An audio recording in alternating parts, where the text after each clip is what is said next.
By Moira Fogarty. The Art of War by Sun Tzu. Translated by Lionel Giles. Part 9. The Army on the March. Sun Tzu said, "We come now to the question of encamping the army, and observing signs of the enemy. Pass quickly over mountains, and keep in the neighbourhood of valleys. Camp in high places, facing the sun. Do not climb heights in order to fight." So much for mountain warfare. After crossing a river, you should get far away from it. When an invading force crosses a river in its onward march, do not advance to meet it in midstream. It will be best to let half the army get across, and then deliver your attack. If you are anxious to fight, you should not go to meet the invader near a river which he has to cross. Moor your craft higher up than the enemy, and facing the sun. Do not move upstream to meet the enemy. So much for river warfare. In crossing salt marshes, your sole concern should be to get over them quickly, without any delay. If forced to fight in a salt marsh, you should have water and grass near you, and get your back to a clump of trees. So much for operations in salt marshes. In dry, level country, take up an easily accessible position with rising ground to your right and on your rear, so that the danger may be in front and safety lie behind. So much for campaigning in flat country. These are the 4 useful branches of military knowledge which enabled the Yellow Emperor to vanquish 4 several sovereigns. All armies prefer high ground to low, and sunny places to dark. If you are careful of your men and camp on hard ground, the army will be free from disease of every kind, and this will spell victory. When you come to a hill or a bank, occupy the sunny side, with the slope on your right rear. Thus you will at once act for the benefit of your soldiers, and utilize the natural advantages of the ground. When, in consequence of heavy rains up country, a river which you wish to ford is swollen and flecked with foam, you must wait until it subsides. Country in which there are precipitous cliffs with torrents running between, deep natural hollows, confined places, tangled thickets, quagmires, and crevasses, should be left with all possible speed and not approached. While we keep away from such places, we should get the enemy to approach them. While we face them, we should let the enemy have them on his rear. If in the neighbourhood of your camp there should be any hilly country, ponds surrounded by aquatic grass, hollow basins filled with reeds, or woods with thick undergrowth, they must be carefully routed out and searched, for these are places where men in ambush or insidious spies are likely to be lurking. When the enemy is close at hand and remains quiet, he is relying on the natural strength of his position. When he keeps aloof and tries to provoke a battle, he is anxious for the other side to advance. If his place of encampment is easy of access, he is tendering a bait. Movement amongst the trees of a forest shows that the enemy is advancing. The appearance of a number of screens in the midst of thick grass means that the enemy wants to make us suspicious. The rising of birds in their flight is the sign of an ambuscade. Startled beasts indicate that a sudden attack is coming.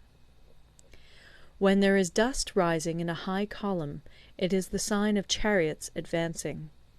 When the dust is low, but spread over a wide area, it betokens the approach of infantry. When it branches out in different directions, it shows that parties have been sent to collect firewood. A few clouds of dust, moving to and fro, signify that the army is encamping. Humble words and increased preparations are signs that the enemy is about to advance. Violent language and driving forward as if to the attack are signs that he will retreat. When the light chariots come out first and take up a position on the wings, it is a sign that the enemy is forming for battle. Peace proposals unaccompanied by a sworn covenant indicate a plot. When there is much running about, and the soldiers fall into rank, it means that the critical moment has come. When some are seen advancing and some retreating, it is a lure.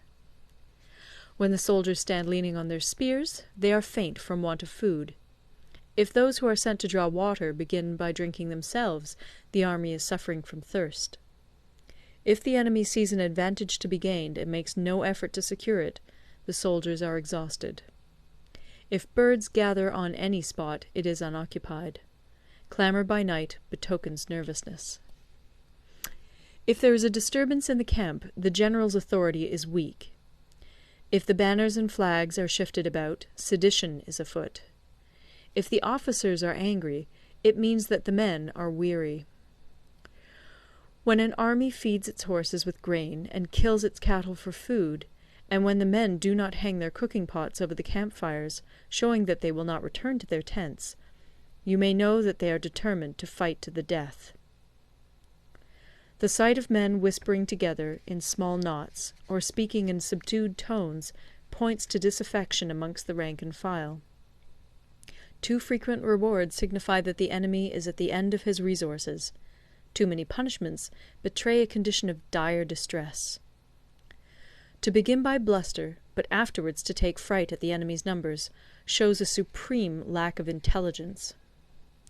When envoys are sent with compliments in their mouths, it is a sign that the enemy wishes for a truce. If the enemy's troops march up angrily and remain facing ours for a long time without either joining battle or taking themselves off again, the situation is one that demands great vigilance and circumspection. If our troops are no more in number than the enemy, that is amply sufficient. It only means that no direct attack can be made. What we can do is simply to concentrate all our available strength, keep a close watch on the enemy, and obtain reinforcements. He who exercises no forethought, but makes light of his opponents, is sure to be captured by them. If soldiers are punished before they have grown attached to you, they will not prove submissive. And, unless submissive, they will be practically useless. If, when the soldiers have become attached to you, punishments are not enforced, they will still be useless. Therefore, soldiers must be treated in the first instance with humanity, but kept under control by means of iron discipline. This is a certain road to victory. If in training soldiers commands are habitually enforced, the army will be well disciplined. If not, its discipline will be bad. If a general shows confidence in his men, but always insists on his orders being obeyed, the gain will be mutual. End of Part 9. Part 10. Terrain. Sun Tzu said, we may distinguish 6 kinds of terrain, to wit, 1. Accessible ground, 2. Entangling ground, 3. Temporizing ground, 4. Narrow passes, 5. Precipitous heights, 6. Positions at a great distance from the enemy. Ground which can be freely traversed by both sides is called accessible. With regard to ground of this nature, be before the enemy in occupying the raised and sunny spots, and carefully guard your line of supplies. Then you will be able to fight with advantage. Ground which can be abandoned but is hard to reoccupy is called entangling. From a position of this sort, if the enemy is unprepared, you may sally forth and defeat him. But if the enemy is prepared for your coming, and you fail to defeat him, then, return being impossible, disaster will ensue. When the position is such that neither side will gain by making the first move, it is called temporizing ground.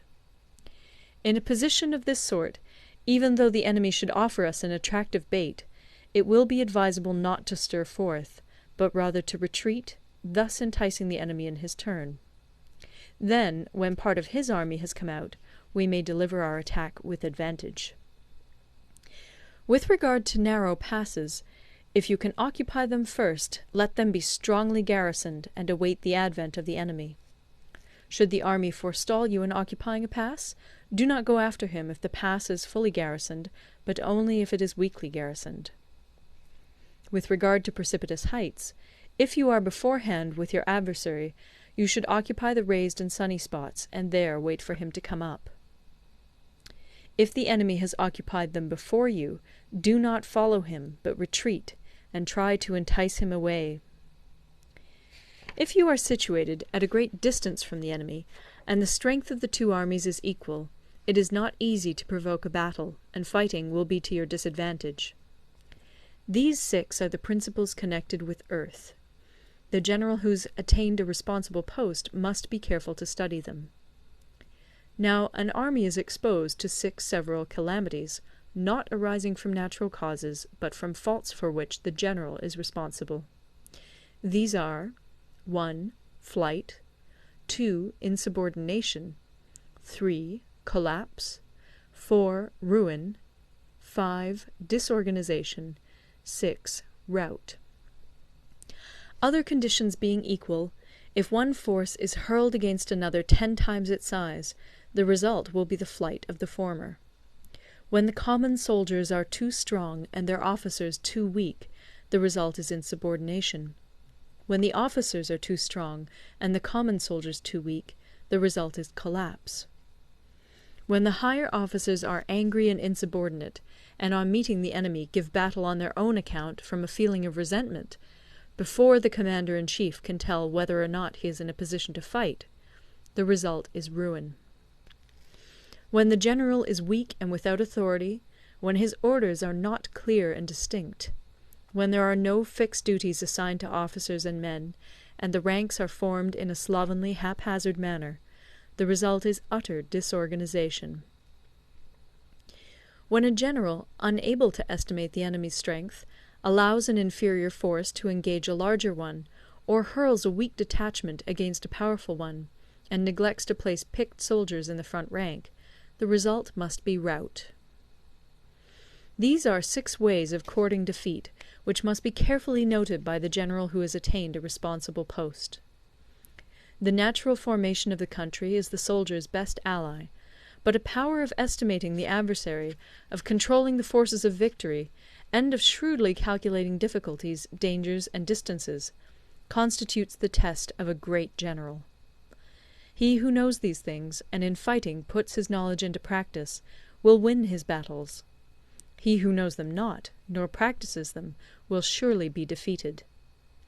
If fighting is sure to result in victory, then you must fight, even though the ruler forbid it. If fighting will not result in victory, then you must not fight even at the ruler's bidding. The general who advances without coveting fame, and retreats without fearing disgrace, whose only thought is to protect his country and do good service for his sovereign, is the jewel of the kingdom. Regard your soldiers as your children, and they will follow you into the deepest valleys. Look upon them as your own beloved sons, and they will stand by you even unto death. If, however, you are indulgent, but unable to make your authority felt, kind-hearted, but unable to enforce your commands, and incapable, moreover, of quelling disorder, then your soldiers must be likened to spoilt children. They are useless for any practical purpose. If we know that our own men are in a condition to attack, but are unaware that the enemy is not open to attack, we have gone only half-way towards victory. If we know that the enemy is open to attack, but are unaware that our own men are not in a condition to attack, we have gone only half-way towards victory. If we know that the enemy is open to attack, and also know that our men are in a condition to attack, but are unaware that the nature of the ground makes fighting impracticable, we have still only gone half-way towards victory. Hence the experienced soldier, once in motion, is never bewildered.